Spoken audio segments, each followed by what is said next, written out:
राजा परीक्षित कहते हैं कि प्रभु मुझे वराह अवतार के बारे में बताइए, भगवान ने ये अवतार क्यों लिया। शुकदेव जी कहते हैं कि राजा दक्ष की कन्या दिति, उनका विवाह कश्यप ऋषि के साथ होता है। शाम का समय है, अपने पति के पास आती है पुत्र की कामना से, संतान की कामना से। पति ने कहा यह समय सही नहीं है, शाम का समय पूजा पाठ का समय माना गया है। 2 कारण हैं।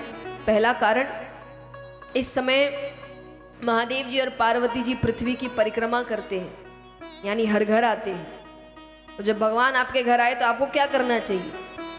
पूजा पाठ करना चाहिए। दूसरा, हिंदू समाज के हिसाब से इस समय को गोधूली बेला कहते हैं।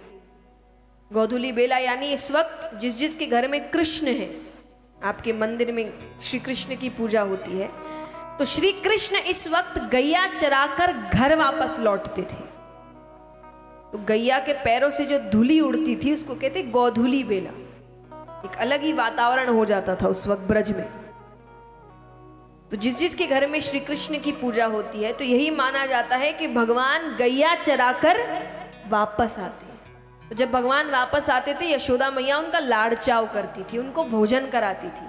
हम क्या करते हैं? आरती करते हैं, भोग लगाते हैं, तो भगवान का लाड़ चाव करते हैं, उनको भोजन कराते हैं। तो जब भगवान वापस घर आते हैं तो हमको यही करना चाहिए।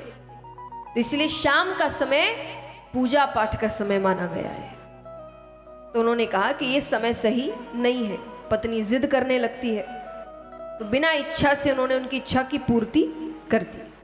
स्नान करके फिर पूजा में लग जाते हैं। पत्नी ने सोचा कि पति नाराज हो गए, तो वो आकर कहती है कि आप नाराज क्यों रहे? मैंने जो किया आपके लिए किया, हमारे लिए किया, हमारे संतान होगी, आप जैसी तेजस्वी होगी, आपका वंश आगे बढ़ेगा।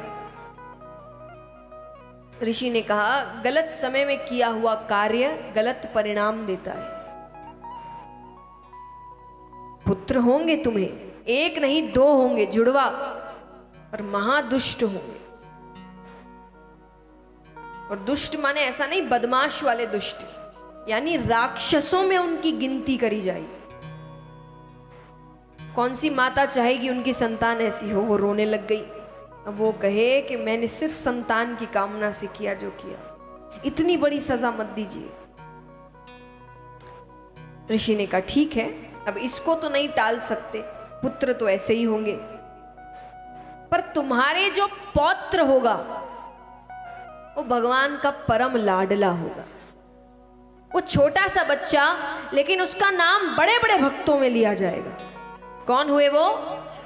प्रहलाद। तो दिति के पौत्र हुए प्रहलाद। अब यहां पर दिति के 2 पुत्र हुए, हिरणाक्ष और हिरण्यकश्यप। हिरणाक्ष समुद्र की विशालता देखते हैं, उसको युद्ध के लिए ललकारते हैं। समुद्र ने कहा मुझसे युद्ध मत करो, मेरे तल पर पृथ्वी रखी है, उसको लेने कोई आएगा। उसको पता था भगवान आएंगे, उसने कहा उससे युद्ध करना। ठीक है। वो यहां पर ब्रह्मा जी रचना का कार्य कर रहे हैं, पर अब रखे कहां?